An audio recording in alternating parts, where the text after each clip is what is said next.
नमस्कार, आप देख रहे हैं दूरदर्शन किसान। कार्यक्रम खेत खलिहान में आप सभी का स्वागत है।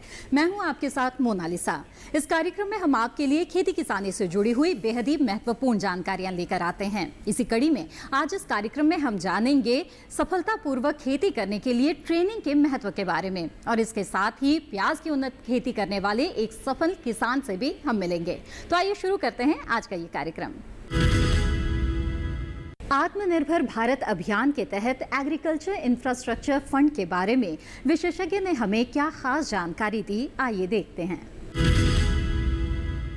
नमस्कार, आप देख रहे हैं दूरदर्शन किसान और हमारे आज के खास कार्यक्रम आत्मनिर्भर भारत में आप सभी का स्वागत है। मैं हूं आपके साथ ज्योत्सना टंडन।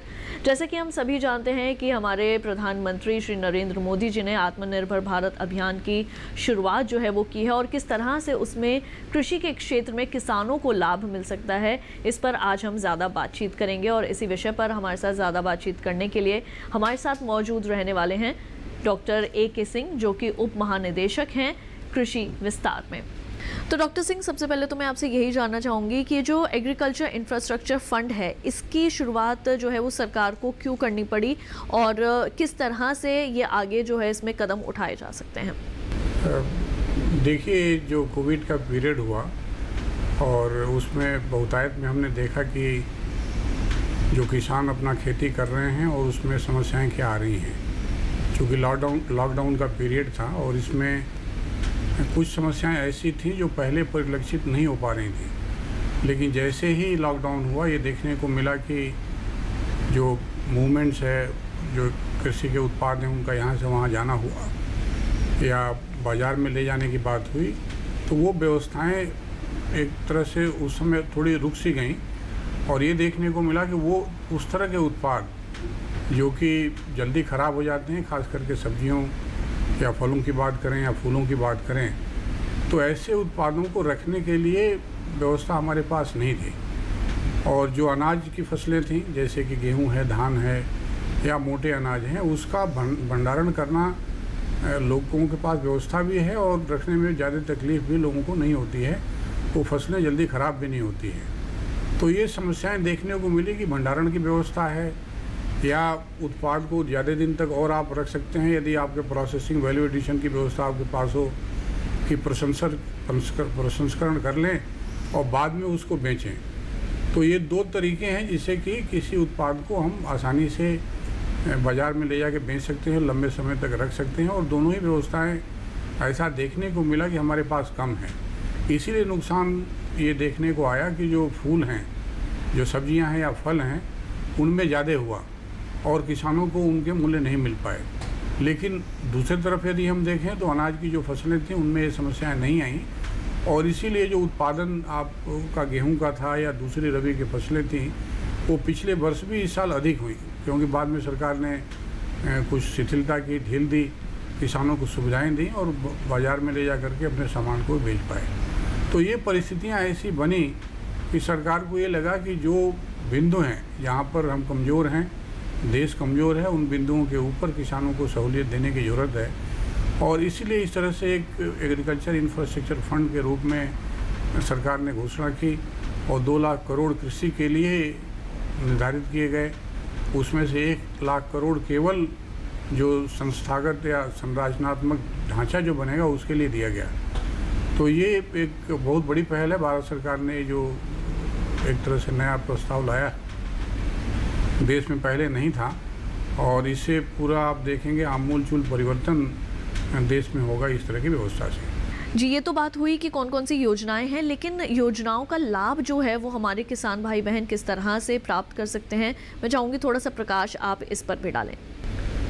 देखिए, जैसे एक मैंने कहा कि मूलभूत जो संरचना है उसके विकास के लिए है, और संरचना गाँव में जैसे कोल्ड स्टोरेज नहीं है, प्रोसेसिंग एंड वैल्यू एडिशन की व्यवस्था नहीं है, तो सरकार ने पहले तो यही बात कही कि 10,000 करोड़ रुपए जो माइक्रो फूड इंटरप्राइजेज हैं या प्रोसेसिंग एंड वैल्यू एडिशन की यूनिट्स हैं, छोटी छोटी 2.5 लाख छोटी छोटी यूनिट्स बनाने का प्रस्ताव है, जो कि यदि न्याय पंचायत भी आप देखें तो न्याय पंचायतों की भी संख्या लगभग इतनी ही है। तो यदि जितनी न्याय पंचायतें हैं उतनी हम फूड प्रोसेसिंग यूनिट छोटी छोटी बना लें, और सरकार ने इसी परिप्रेक्ष्य में वन डिस्ट्रिक्ट वन कमोडिटी की भी बात की, एक जिला और एक उत्पाद। तो ये व्यवस्थाएं जो सरकार ने की है वो बड़ा एक तरह से आप कहेंगे कि कृषि में जो भारतीय कृषि है उसमें परिवर्तन लाएगा। कोविड के पीरियड में देखने को मिला जो सब्जियों के भाव लोगों के मिले नहीं, और हमारे देश में जो स्टोरेज की व्यवस्था है सब्जियों में केवल आलू के लिए है, लेकिन जो दूसरी सब्जियां हैं उनके लिए कोई भी कोल्ड स्टोरेज की फैसिलिटी लोगों ने नहीं बनाई है। तो ये, और सरकार ने एक और जो स्कीम पहले सरकार ने चलाया हुआ था टॉप, जिसमें कि आपका टोमेटो, ओनियन और पोटैटो था, उसको सरकार ने बढ़ा करके सभी उत्पादों के ऊपर कर दिया जितनी भी सब्जियां थी उसमें, और उसके लिए भी सरकार ने 500 करोड़ रुपए का प्रावधान किया। तो ये दोनों स्कीम एक दूसरे से संबंधित हैं। तमाम संरचनात्मक ढांचे जो माइक्रो फूड इंटरप्राइजेज के प्रोसेसिंग के बनेंगे, और वो टॉप जैसी भी व्यवस्था होगी जिसमें कि जितनी भी सब्जियां हैं उसके उत्पाद को हम इसमें शामिल करेंगे। एक जो दूसरा सरकार ने पहल किया कि जो फार्मर्स प्रोड्यूसर ऑर्गेनाइजेशंस हैं 10,000 बनाए जाएंगे। एक फार्मर्स प्रोड्यूसर ऑर्गेनाइजेशन को 15 लाख रुपए सरकार सहायता देगी, और 15 लाख रुपए का अंशदान यदि 300-400 किसान उसमें जुड़ते हैं उनके तरफ से आएगा। सरकार ने ये भी कहा कि जो सक्सेसफुल किसानों के इस तरह के संगठन होंगे फार्मर्स प्रोड्यूसर ऑर्गेनाइजेशन, उसको 2 करोड़ रुपए तक की एक तरह से लोन भी देंगे जो कि बहुत कम दर पर होगा। तो ये जो सुविधाएं इस तरह की आई हैं पहले नहीं थी। और ये भी एक समस्या हमारे यहाँ बाज़ार का है। एफपीओज आने से हम ये मान के चलते हैं कि बाज़ार को भी हम एड्रेस कर पाएंगे। किसान जब ज़्यादा संख्या में एक जगह रहेंगे तो अपने उत्पाद को एग्रीगेट, एक शब्द हम कहते हैं कि एक छोटा किसान है तो किसी के यहाँ एक, आप कह सकते हैं 1 क्विंटल अवशेष होगा जो कि बाज़ार में बेचना चाहेगा, किसी के पास आधा क्विंटल होगा, किसी के पास 2 क्विंटल होगा, किसी के पास 50 क्विंटल भी हो सकता है। तो सभी लोग मिल करके जब उत्पाद एक जगह जमा करेंगे तो ज़्यादा उत्पाद होगा। और एक एफपीओ में 300-400 आदमी हैं तो उनका ढेर सारा उत्पाद होगा, कोई व्यापारी खरीदने भी आएगा। इसलिए भी एफपीओ ज़रूरी है कि एक बाज़ार की, आप कह सकते हैं कि अल्टरनेटिव व्यवस्था एफपीओ उपलब्ध कराएगा। कृषि निवेश की भी जो ज़रूरत होगी अपने जो सदस्य होंगे उनको उपलब्ध कराएगा, और मूल्य भी एक तरह से कहेंगे स्थिरता करने में एफपीओ सहायता करेगा। एक और सरकार ने जो पशुपालन पे 2 महत्वपूर्ण प्रोग्राम सरकार ने चलाए हैं। एक तो जितने भी 53 करोड़ पशु हैं अपने देश में, यदि मुर्गी और आप पिग की बात करें, गाय भैंस की बात करें तो 53 करोड़ हैं। 100% वैक्सीनेशन का इनको वैक्सीनेशन होगा कि कोई भी जानवर बचे नहीं जिसमें कि टीके न लगे हों। तो ये बहुत बड़ी योजना है जो सरकार ने घोषित किया, और इसके लिए भी 15-20 हज़ार करोड़ रुपए की लागत सरकार ने घोषित की है। इसके अलावे जो एक और पशुओं के लिए किया कि पशुओं की जो संरचना है जी, उनके लिए जो उनके रख रखाव की व्यवस्था करनी है, या फिर आवास की, उनके आवास की बात है, या उनके कह सकते हैं जो फीड ब्लॉक्स बनते हैं जी, यदि पशुओं को खिलाना है, चारा बनाना है, उसके लिए कोई अपनी कंपनी लगाए, अपनी फैक्ट्री लगाए और उस तरह से लोगों को सहयोग करे। एक और सरकार ने जो घोषणा इसी के साथ की है और माननीय प्रधानमंत्री जी ने बड़ा इस पे जोर भी दिया है, बी कीपिंग का, मधुमक्खी पालन का। तो मधुमक्खी पालन भी एक 500 करोड़ रुपए सरकार ने दिया है, और मधुमक्खी पालन से शहद का उत्पादन तो होगा ही, लेकिन उसके साथ ही जो अन्य फसलों में पॉलिनेशन से जो उत्पादन फसलों का 10 से 15% बढ़ जाता है, और ख़ास करके जो तिलहन की फसलें हैं वो देखने को भी मिला है, तो उसका भी लाभ किसान पाएंगे इस स्कीम के द्वारा। तो जैसे कि अभी आपने काफ़ी विस्तार से यहाँ पे जानकारी दी, और जैसे कि हम सभी ये जानते हैं कि कृषि भी अपने आप में एक बहुत बड़ा क्षेत्र है। हमारे किसान भाई बहन लगातार जो है वो खेतों में काम करते हैं, तो न केवल उनके लिए बल्कि जो पशुपालन करते हैं उनके लिए भी काफ़ी अच्छी जो है वो ये योजना साबित हो सकती है। और जो मधुमक्खी पालन करना चाहते हैं या उस क्षेत्र में आगे बढ़ना चाहते हैं वो भी लाभ कमा सकते हैं। साथ ही आपसे एक बात ये भी जानना चाहूँगी डॉक्टर सिंह कि किस तरह से जो हमारे किसान हैं इस योजना का लाभ वो किस तरह से ले सकते हैं? क्या इसमें उनकी आमदनी में भी बढ़ोतरी होने के किसी तरीके के लाभ जो है वो उन्हें मिल सकते हैं? निश्चित रूप से ये तो किसानों की आमदनी जो माननीय प्रधानमंत्री जी ने घोषणा की है कि 2022 तक किसानों की आमदनी दोगुनी करनी है, उसी परिप्रेक्ष्य में ये सब है। जब स्टोरेज की व्यवस्था होगी किसान के पास, जब प्रोसेसिंग वैल्यू एडिशन किसान करेगा, जब बाज़ार उपलब्ध होगा, बाज़ार का नवीनीकरण भी एक इसमें सरकार ने घोषणा की है कि बाज़ार जितने हैं उनकी संरचना में सुधार किया जाए और किसानों को ये सुविधाएँ दी जाएँ कि वहाँ पर ले जाके अपने उत्पाद को बेच पाएँ। 22,000 जो छोटी छोटी मंडियाँ हैं, हाट्स हैं, उन हाट को भी सरकार ने कोशिश किया है कि वहाँ तक भी संरचना का विकास हो और किसान अपने उत्पाद को ले जाके वहाँ पे बेच पाएँ। तो जो कुल ध्येय है इस परियोजना का और जो भी इंफ्रास्ट्रक्चर डेवलपमेंट का सरकार ने घोषणा किया है, उसका यही है कि किसानों की आमदनी बढ़े। छोटी जोत है, ज़मीन कम है, उस ज़मीन को 1 एकड़ जिसकी ज़मीन है या 1 हेक्टेयर ज़मीन है, उससे कैसे ज़्यादा लाभ पाए, इन सभी स्कीम से उसको फ़ायदा होगा। यदि FPO बनते हैं तब उसमें किसान अपने उत्पाद को बेचता है या उनसे जुड़ करके उत्पादन अपना अच्छा करता है, प्रसंस्करण करता है, स्टोरेज करता है और बाज़ार में ले जाता है। ये जो कमियां कृषि के क्षेत्र में थीं, उन कमियों को देखते हुए इस तरह की परियोजना का पूरे राष्ट्र में घोषणा हुई है और इसमें किसान सीधे लाभान्वित होंगे। जो उत्पादक समूह में किसान आएंगे वो सीधे लाभान्वित होंगे, जो हनी बी के लिए करेंगे सीधे लाभान्वित हों, और जो जैसे टोटल जैसे योजना आई है जिसमें कि सभी सब्जियों के ऊपर सहायता सरकार दे रही है, उस पर भी आएंगे। और सरकार ने कई तरह से 50% सब्सिडी देगी बहुत सारे कार्यक्रम में यदि किसान कोई करता है। एक हमने बात किया कि माइक्रो फूड इंटरप्राइजेज या छोटी छोटी प्रोसेसिंग एंड वैल्यू एडिशन की यूनिट यदि कोई किसान लगाएगा तो निश्चित रूप से उसकी आमदनी बढ़ेगी। और ऐसा एक स्कीम जो हमने शुरू भी की अपने आर्या परियोजना एक भारतीय कृषि अनुसंधान परिषद में 100 जिलों में हम कर रहे हैं। और छोटे छोटे जो इंटरप्राइजेज हैं, जैसे मशरूम उत्पादन का है, शहद उत्पादन का है, मुर्गी पालन का है, ये करके 10 से 15,000 रुपये की आमदनी महीने में बड़े आसानी से एक छोटा किसान कमा सकता है। तो चलते चलते मेरा आपसे आखिरी सवाल यही रहेगा कि जैसे अभी आपने बातों बातों में बताया कि हमारे किसान भाई बहनों को इसके लिए लोन भी जो है, ऋण भी जो है वो मिल सकता है, तो किस तरह से वो ऋण ले सकते हैं और आर्थिक इसमें मदद जो है वो उनकी किस प्रकार से होगी, साथ ही साथ कैसे आर्थिक उन्नति की ओर भी वो इसमें बढ़ सकते हैं?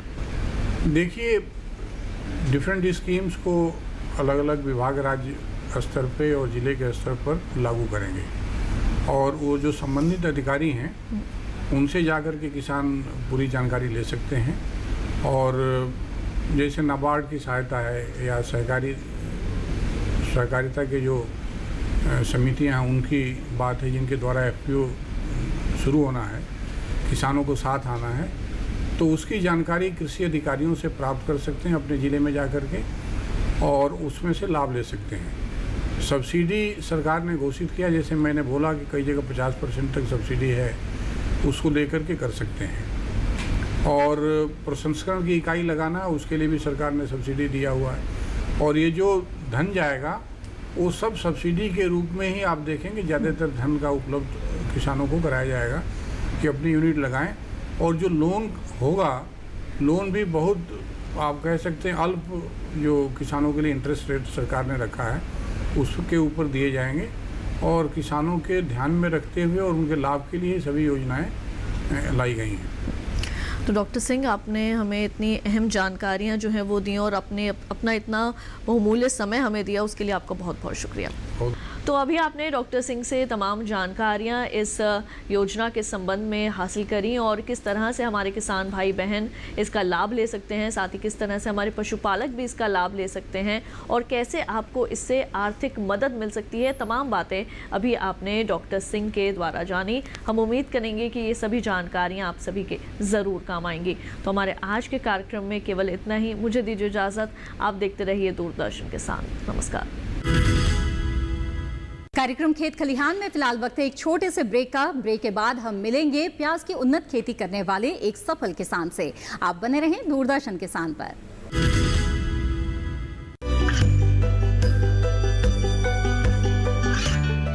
गांवों और पिछड़े क्षेत्रों में सरकारी योजनाओं की जानकारी पहुंचा। देश में कौशल और क्षमता विकास कर ग्रामीणों को सामाजिक बदलाव और विकास से जोड़ने की दूरदर्शन किसान की पहल चौपाल चर्चा देखें सोमवार से शुक्रवार सुबह 9 बजे। ब्रेक के बाद आप सभी का फिर से स्वागत है। आप देख रहे हैं कार्यक्रम खेत खलिहान। एक भारतीय भोजन की थाली की कल्पना प्याज के बिना करना मुश्किल है और प्याज की खेती से बहुत से किसान जुड़े हुए हैं। आइए मिलते हैं महाराष्ट्र के एक सफल किसान से जो प्याज की उन्नत खेती कर रहे हैं।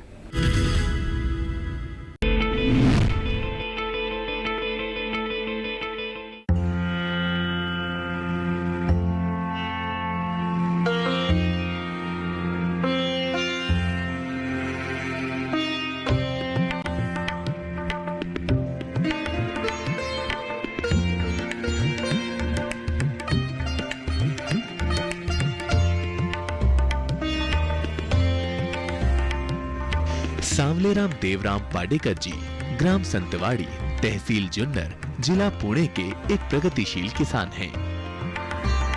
इन्होंने परंपरागत कृषि से ऊपर उठकर आधुनिक खेती कर न सिर्फ कृषि को अपनी आजीविका का स्रोत बनाया, बल्कि इससे उच्च मुनाफा भी कमा रहे हैं। पाडेकर जी मिश्रित खेती, जिसमें मुख्य रूप से प्याज की खेती, प्याज के बीज उत्पादन, साथ ही साथ पशुपालन और बागवानी भी करते हैं। प्याज इस क्षेत्र की प्रमुख फसल है, जिसकी खेती इनके पूर्वज करते आ रहे थे। परंतु आधुनिक कृषि तकनीकों और उन्नतशील प्रजातियों के प्रयोग एवं नवोन्मेष को शामिल कर प्याज की खेती में ये एक उदाहरण बन गए हैं। प्याज की फसल खरीफ और रबी दोनों ऋतुओं में ली जाती है। प्याज में लागत कम और मुनाफा अधिक मिलता है। मैं प्याज की खेती करता हूँ। पहले पिताजी करते थे, बाद में हम भी प्याज के लिए जुड़े हैं। इसीलिए कि प्याज ऐसी खेती है जिसमें पानी की कम लागत लगती है, खाद कम लगता है, कैपिटल भी कम लगता है और वो कम दिनों में निकलता है। ऐसी दूसरा कैश क्रॉप नहीं है। किसान के लिए एक वरदान क्रॉप है, ये फसल है, ये प्याज है। प्याज की खेती के साथ साथ पाडेकर जी प्याज के बीज का उत्पादन भी करते हैं। इनके तैयार किए हुए बीज महाराष्ट्र के अलावा कर्नाटक एवं अन्य राज्यों के किसान भी ले जाते हैं। पाडेकर जी ने राष्ट्रीय प्याज एवं लहसुन अनुसंधान निदेशालय पुणे से जुड़कर प्याज की खेती की नवीनतम तकनीकों की जानकारी ली है। साथ ही निदेशालय द्वारा विकसित उन्नतशील प्रजातियों के बीज भी सांवलेराम पाडेकर जी तैयार कर रहे हैं। हम पहले पुराने मेथड से खेती करते थे, लेकिन जब हम DORG से जुड़े, NRCOG से, वहाँ से डायरेक्टर थे डॉक्टर लवांदे जी, उसने बोल दिया कि ऐसा मत करो, जो आप पुराने लगाते हैं प्याज, उसमें कुछ बदल करिए। खरीफ में अलग वैरायटी लगाइए, रब्बी में अलग वैरायटी लगाइए, लेट खरीफ में अलग वैरायटी लगाइए। और उसका असर इतना मिला कि वहाँ पे यील्ड में भी बहुत बढ़ोतरी मिली। प्याज भी बहुत अच्छे से अच्छा तैयार होने लगा और उसका साइज और शेप भी बहुत अच्छा मिला और इसकी वजह से भाव भी हमें ज़्यादा मिला। वहाँ पे जो वैरायटी निकल जाती है तो वो वैरायटी हमारे यहाँ तक ट्रायल किया जाता है। वो यहाँ से ट्रायल करने के बाद वो किसानों को दी जाती है। वहाँ से हम ब्रीडर सीड लाते हैं और हम भी बहुत बाजू के किसान को वो बीज देते हैं। और जो आजू बाजू वाले गांव के किसान होते हैं, बाजू के कर्नाटक के होते हैं, वो भी हमारे यहाँ से बीज लेके जाते हैं और अच्छी बीज से वो भी अच्छी प्याज उगाते हैं। उन्नतशील प्रजाति भीमा रेड, जो कि 80 दिनों में तैयार हो जाती है, का बीजोत्पादन पाडेकर जी कर रहे हैं। ये जो वैरायटी आप देख रहे हैं वो भीमा डार्क रेड है। ये बहुत कम दिन तक आती है। ये खरीफ में चलती है। ये 80 दिन तक ही वैरायटी निकलती है। इससे कम दिनों में निकलने वाली दूसरी पूरे भारत में वैरायटी दूसरी नहीं है। उसने बहुत कम दिन में निकलने वाली और बहुत सेप अच्छे होने वाली वैरायटी है भीमा डार्क रेड। पाडेकर जी प्याज में कृत्रिम परागण करते हैं। प्रातःकाल हाथों से फूलों में कृत्रिम परागण किया जाता है। परागण जब नहीं होते, मधुमक्खियां जब कम होती है तो इसमें बीज इतना भरता नहीं, बहुत कम भरता है। और वो उगाता भी नहीं। इसलिए लेबर लगाकर हाथ में जब परागकण करिए तो बीज अच्छी तरह से भर जाता है और क्वालिटी भी अच्छी आती है। इसलिए मधुमक्खी नहीं होती तो किसानों ने हाथों से परागीकरण करना बहुत बढ़िया होता है। ऐसा हाथ घुमाने का और ये हाथ दूसरे बीज के ऊपर घुमाने का, और ये घूमने से जो पराग होता है वो यहाँ से उधर जाता है और ये बहुत सेंसिटिव होता है, इसलिए हाथ से घुमाने का। और ये काम सुबह सुबह करने का, ज़्यादा पूरे धूप में नहीं करने का। प्याज की खेती में इन्होंने नवोन्मेष को सम्मिलित किया है। जैसे थ्रिप्स से बचाव के लिए खेत की मेड़ों पर मक्का की कतार लगाई है।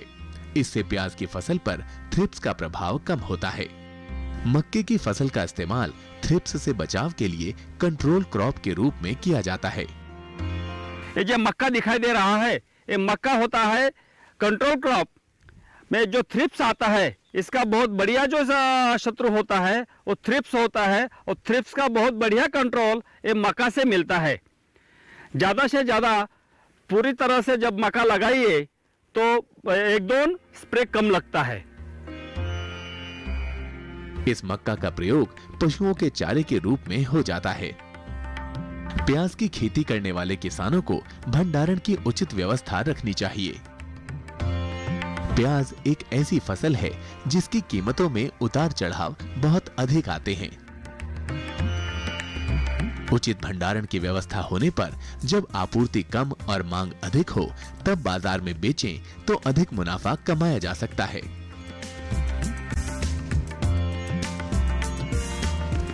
ये हमने 2003 में ये प्याज का भंडारण बनाया है। जब प्याज का भाव बढ़ता है तो उसका फ़ायदा व्यापारियों से मिलता है, किसानों को मिलता नहीं। इसलिए हमने बहुत साल तक देखा है। इसलिए हमने जो पहले सरकार ने ये योजना लगाई कि भंडारण के लिए भी सब्सिडी देंगे, तब पहले हमने भंडारण किया 2003 में। ये 2 टायर का है, नीचे से हवा जाने के लिए कई जगह खुली छोड़ दी है।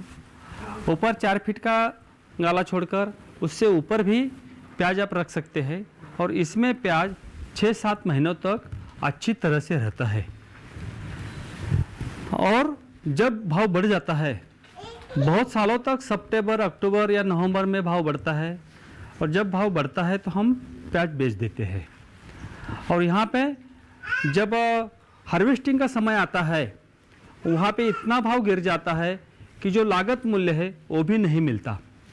हमें 10 रुपये से आगे 1 किलो के लिए खर्चा आता है, और अभी तो 5-6 रुपये से ऊपर भाव नहीं है। इसीलिए घाटे में ये प्याज की खेती करनी पड़ती है।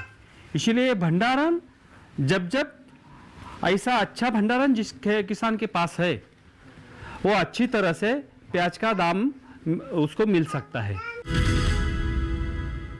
तो किसान भाइयों बहनों, अभी आपने मुलाकात की पुणे के सफल किसान से। इसके साथ ही कार्यक्रम खेत खलिहान में वक्त हुआ है एक छोटे से ब्रेक का। जल्द लौटेंगे वापस कुछ और जानकारियों के साथ। आप देखते रहिए दूरदर्शन किसान।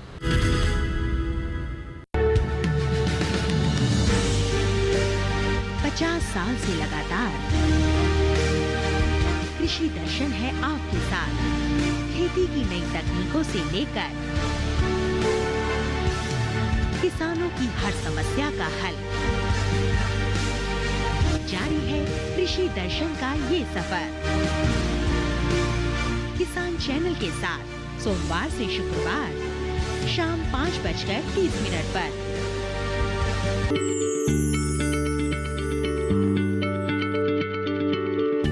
क्या आप किसी बीमारी से परेशान हैं? चाहते हैं डॉक्टर की सलाह? तो हम हैं आपके साथ। बताएंगे आपको जीने की राह। समस्याएं आपकी, समाधान देश के मशहूर विशेषज्ञों के। घर बैठे बात करें देश के जाने माने डॉक्टरों से। हमारे लाइव प्रोग्राम स्वस्थ किसान में हर शनिवार शाम 6 बजे से 7 बजे तक। ब्रेक के बाद एक बार फिर आप सभी का स्वागत है कार्यक्रम खेत खलिहान में। तो फिर आइए कार्यक्रम में बढ़ते हैं आगे।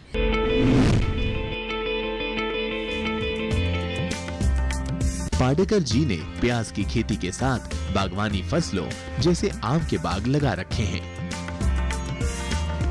इनका मानना है कि प्रत्येक किसान को विभिन्न फसलों के साथ बागवानी करनी चाहिए। ये आम तो लगाए हैं घर को खाने के लिए, मेहमान को खाने के लिए। और ये जो वैरायटी है ये बहुत अलग अलग वैरायटी है। कई दशहरा है, रत्ना है, हापूस है, या अल्फांसो कहते हैं आप। और सबसे ज़्यादा मीठा जो होती है केसर भी होते हैं, और उससे भी ज़्यादा मीठा जो होती है अल्फांसो के ज़्यादा मीठा होती है वो विलाई कोलंबो, वो भी हमने लगाया है। वो तो बहुत पूरे इंडिया में उससे ज़्यादा मीठा दूसरी वैरायटी नहीं है। और ये हम बेचते नहीं, हम जो मेहमान आते हैं घर वो सीज़न में उसके देते हैं, और जो घर में पूरे परिवार के लिए हम खुद आम उसको खिलाते हैं। हाँ, ये जो दो बहुत बढ़िया देख रहे हैं आप, एक है खेती के लिए जो उसकी ज़रूरत होती है, तो उसके लिए जो अच्छी वैरायटी है वो मानगांव बोलते हैं उसको, वही लगाया है। और दूसरा जो देखने के लिए अच्छा होता है वही है वो येलो वाला। ऐसे दो वैरायटी वो बांस की है। और हर किसान के पास ऐसा होना चाहिए, कुछ खाने की चीज़ होना चाहिए। कई आम होने चाहिए, अंजीर होने चाहिए, फलों में चीकू होना चाहिए, नारियल होना चाहिए। कभी पेट बिगड़ जाए तो नारियल का पानी पी जाता तो पेट अच्छा हो जाता। ऐसे कुछ कुछ फल भी होना चाहिए। और आपको बगीचा करने का है, अनार का बगीचा करने का है, या टमाटर का बगीचा करना है, तो बांस की ज़्यादा ज़रूरत होती है। तो वो जब आप बाज़ार से लेते हैं तो ज़्यादा महंगा पड़ जाता है, इसलिए आपका घर का जब होता तो उसका खर्च में बचत हो रही है। सांवलेराम पाडेकर जी खेती के लिए पशुपालन को अति आवश्यक मानते हैं। ऑर्गेनिक खेती के लक्ष्यों को प्राप्त करने के लिए पशुपालन एक प्रमुख घटक है। इन्होंने गाय की विभिन्न नस्लों का पालन किया है। इन्होंने देसी गाय के साथ साथ विदेशी नस्लों का भी पालन किया है। देसी नस्लों में गिर, साहिवाल, केदार, पुरानी रिचर्ड इत्यादि का पालन करते हैं। पशुपालन को कृषि का एक प्रमुख अंग मानते हैं पाडेकर जी। हमें हर साल में 1 एकड़ प्याज की लागत में 100 लेबर की जरूरत होती है। और खेती में अनस्किल लेबर, ज़्यादा से ज़्यादा जो अनस्किल लेबर है वो पूरे खेत में जुड़े जाते हैं। और आपको कहाँ भी नौकरी ढूंढने की ज़रूरत नहीं होती, कहाँ रोजगार पाने की ज़रूरत नहीं होती। आपने पूरे ध्यान से जब खेती में काम किया, एक बार भाव आपको नहीं लगाया, पूरा पैसा नहीं मिल गया, तो भी उम्मीद ना हार कर अगले साल में आपने दोबारा कोशिश करना है। फिर से आपने ज़्यादा से ज़्यादा यश मिलेगा और खेती में ही आप बहुत ही संतुष्ट रहेंगे। इधर उधर कोई जाने की जरूरत नहीं होती। इन उपलब्धियों की वजह से पाडेकर जी अपने क्षेत्र में बन गए हैं आदर्श किसान।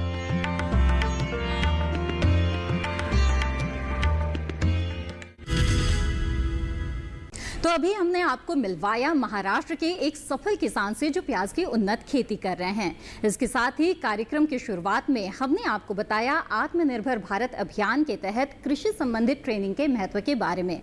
हमें उम्मीद है कि आज के कार्यक्रम में दी गई जानकारी आपके लिए लाभदायक साबित होगी।